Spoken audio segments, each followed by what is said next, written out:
नमस्कार। मैं हूं डॉक्टर अन्नपूर्णा से और ये है टेस्ट योर नॉलेज सीरीज। और आज की सीरीज में हम बात करेंगे क्लासिकल स्मॉग या लंदन स्मॉग की। इसमें 10 मल्टीपल चॉइस क्वेश्चंस होंगे। So let's begin. But before that, if you are new to my channel, please do subscribe, and if you like this video, please share it with at least 3 friends or WhatsApp groups as Guru Dakshina.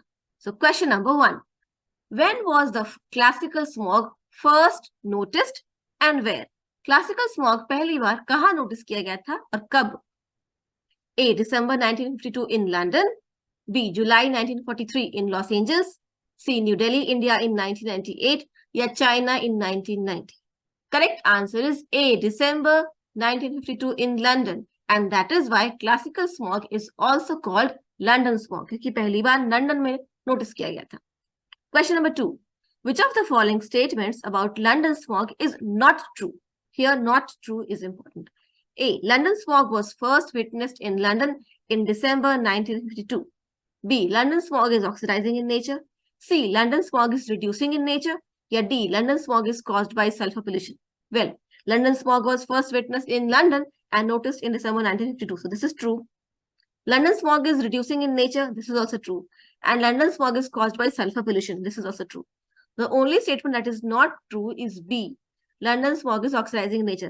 ये सही नहीं है because London smog is reducing in nature. Photochemical smog is oxidizing in nature. So the statement which is not true is B. B सही नहीं है क्योंकि London smog oxidizing नहीं, reducing होता है. Question number 3. Burning of which of the following coals is likely to contribute least towards smog? इनमें से किस प्रकार का कोयला जलाने से स्मॉग की संभावना सबसे कम होती है? तो जाहिर है सबसे अच्छी क्वालिटी का जो कोयला होता है उसमें कार्बन का कंटेंट सबसे ज्यादा होता है और सबसे आसानी से वो जलता है और इसलिए उससे स्मॉग फॉर्मेशन की संभावना भी कम होती है. तो लिग्नाइट, सब bituminous, bituminous and anthracite. The best quality coal is D, anthracite. It has a maximum amount of carbon and burns very easily and yields less sulfur, and that is why this kind of coal contributes least towards smog formation. So D is the correct answer. Anthracite best quality coal है, सबसे ज्यादा carbon इसमें होता है, सबसे कम impurities और सबसे कम sulphur होता है, आसानी से जल जाता है और ये स्मॉग फॉर्मेशन में लीस्ट कंट्रीब्यूट करता है. Question number 4. Which of the following climatic conditions is most likely to cause classical smog? इनमें से कौन सा मौसम है ऐसा जिसमें क्लासिकल स्मॉग सबसे ज्यादा होने की संभावना होगी? A. High humidity. B. Thunderstorms. C. Frequent showers and strong winds. या D. Inversion conditions. Choose from the codes. A and B मतलब हाई ह्यूमिडिटी. तो क्लासिकल स्मॉग फॉर्मेशन के लिए हाई ह्यूमिडिटी एक इंपॉर्टेंट कंडीशन होता है क्योंकि मॉइस्चर के प्रेजेंस में ही सल्फर डाइऑक्साइड ऑक्सीडाइज होता है. ठीक है, तो हाई ह्यूमिडिटी तो चाहिए. थंडरस्टॉर्म्स और frequent showers and strong winds. जब भी अनस्टेबल एटमॉस्फेयर होता है और लो प्रेशर होता है तभी थंडरस्टॉर्म्स और फ्रीक्वेंट शावर्स और स्ट्रॉन्ग विंड्स होती हैं. पर अनस्टेबल एटमॉस्फेयर में या लो प्रेशर में कभी भी स्मॉग फॉर्म होता ही नहीं. स्मॉग स्टेबल एटमॉस्फेयर में होता है और इन्वर्जन कंडीशंस में होता है. So high humidity and inversion conditions both lead to smog formation. So A and D is the correct. So D should be the correct answer. Answer is D. A and D. High humidity and inversion conditions favors classical smog or any type of smog formation, especially classical smog. क्योंकि जब photochemical smog होता है तो humidity का होना जरूरी वहां नहीं होता है, पर रिएक्ट इन्वर्जन कंडीशंस वहां भी फेवर करता है. ठीक है. Question number 5. Which of the following chemical reactions is likely to be involved in the formation of classical smog? इनमें से कौन सा रिएक्शन ऐसा है जो कि क्लासिकल स्मॉग में लाइकली इन्वॉल्व है? A. SO2 plus half O2 plus H2O is H2SO4. Yes. 2NO plus O2 is equal to 2NO2. NH3 plus SO2 plus H2O is equal to NH4 plus SO3. So clearly जो पहला reaction है और जो दूसरा reaction दोनों में SO2 involve है और क्लासिकल स्मॉग में SO2 ही इन्वॉल्व होता है. ये जो नाइट्रोजन का ऑक्सीडेशन है ये क्लासिकल स्मॉग में नहीं होता है, ये फोटोकेमिकल स्मॉग में होता है. सो A and C should be correct and the correct answer is C. A and C. Okay. Question number 6. Which of the following acts as catalysts in chemical reactions involving classical smog formation? इनमें से कौन सा है जो catalyst का काम करता है? कॉपर डाइवैलेंट, निकल डाइवैलेंट, मैंगनीज डाइवैलेंट, फेरस या iron divalent and solid suit particles. Choose from the codes below. ये सारे ही कैटलिस्ट का काम करते हैं. जितने भी डाइवैलेंट मेटल्स है उनके प्रेजेंस में जो सल्फर डाइऑक्साइड है वो ऑक्सीडाइज होता है और साथ में जब सॉलिड सूट पार्टिकल्स होते हैं तो सॉलिड सूट पार्टिकल्स के सरफेस पे सल्फर डाइऑक्साइड अक्सर रिएक्ट करता है वाटर के साथ।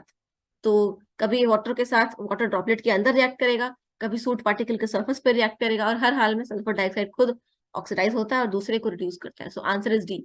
ए B C D and E all of them are correct. Soot particles directly catalyst reaction में टेक पार्ट नहीं लेते हैं, लेकिन सूट पार्टिकल के सरफेस पे वो रिएक्शन हो जाता है, oxidation of sulphur dioxide and reduction of the other chemical species. Question 7, which of the following chemical species does not take part in smog formation? इनमें से कौन सा स्पीशीज है जो स्मॉग फॉर्मेशन में पार्ट नहीं लेता है? N2O, NO2, SO2 या NO? तो NO2 और NO फोटोकेमिकल स्मॉग फॉर्मेशन में पार्ट लेते हैं, और sulphur dioxide classical smog formation में पार्ट लेता है। N2O नाइट्रस ऑक्साइड एक इनर्ट स्पीशीज है ट्रोपोस्फेयर में, और ये किसी भी स्मॉग में पार्ट नहीं लेता है। So answer is a. ठीक है। Question number 8. Which of the following equipments is mandated for installation in thermal power plants to reduce classical smog? इनमें से कौन सा इक्विपमेंट है जो थर्मल पावर प्लांट में सरकार ने मैंडेटरी किया है कि आपको लगाना ही है, क्योंकि उससे क्लासिकल स्मॉग का फॉर्मेशन रुकता है। तो क्लासिकल स्मॉग क्यों फॉर्म होता है? सल्फर डाइऑक्साइड की वजह से। तो कौन सा ऐसा इक्विपमेंट है जो सल्फर डाइऑक्साइड को रिड्यूस करता है? FGD stands for flue gas desulphuriser. तो इससे सल्फर डाइऑक्साइड के एमिशंस में कमी आती है। SNCR stand for selective non catalytic reducer, ये नॉक्स को कंट्रोल करता है। SCR stand for selective catalytic reducers, ये भी नॉक्स के कंट्रोल के लिए। और ACI stand for activated carbon injection, ये मर्करी को कंट्रोल करने के लिए होता है। तो FGD जो है फ्लू गैस डीसल्फ्यूराइजर है, सल्फर डाइऑक्साइड के एमिशंस को कंट्रोल करता है। So A should be the correct answer. ठीक है। Question number 9. Why is London smog reducing in nature? A. It yield end products that are reducing in nature. B. The reactant SO2 and carbon soot in the chemical reactions is reducing in nature. C. All the reactants and products in the chemical reaction are reducing in nature. या D. There is no clear reason known. सही उत्तर है B. The reactant SO2 and carbon soot in the chemical reactions is reducing in nature. और जब वो होते हैं तो वो हर चीज को, हर दूसरे जो केमिकल स्पीशीज वहां प्रेजेंट है उनको रिड्यूस करते हैं। Question number 10. Which of the following situations favors classical smog formation? Option A, high humidity, yes. Presence of sulfur dioxide, yes. Presence of soot and metal ions, yes.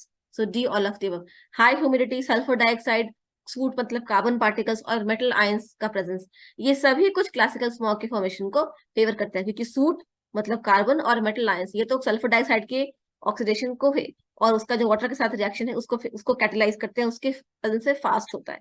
तो इससे, और water humidity होगा तो water होगा, तो sulphur dioxide water के साथ react करके सल्फ्यूरिक एसिड बनाता है, और यही क्लासिकल स्मॉग है। So D is the correct answer. आशा है आज जो हमने डिस्कस किया आपको समझ में आ गया होगा। In case you have any doubt और कंफ्यूजन, या फिर आपको कोई डिसएग्रीमेंट है, please let me know in the comments below. Thank you. जय हिंद, जय Bharat, and please do check out the description box